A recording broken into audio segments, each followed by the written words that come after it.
Here we will write a program to find volume of cube cylinder using method overloading.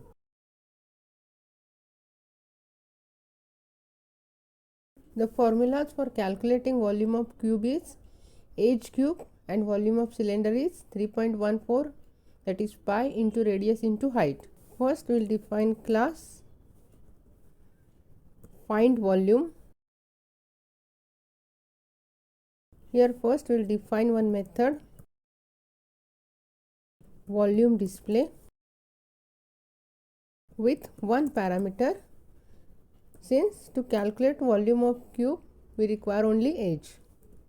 And here we will print the volume of cube with console.writeLine statement. So r cube means r into r into r. Then we will define another method, volume display, with two parameters, since to calculate volume of cylinder we require radius and height. And here we will calculate volume of cylinder with 3.14, that is value of pi, into r into h.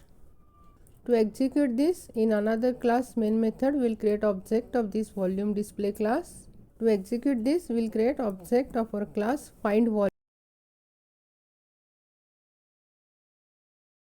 and then we will call the method volume display, and we will pass only one parameter 4, and then again we will call the method volume display with two parameters. Then we will execute it.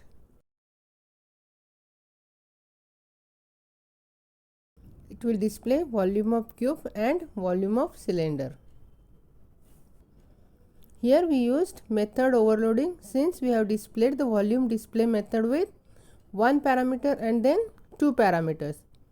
When we pass only one parameter, it will display volume of cube, and when we pass two parameters, it will display volume of cylinder.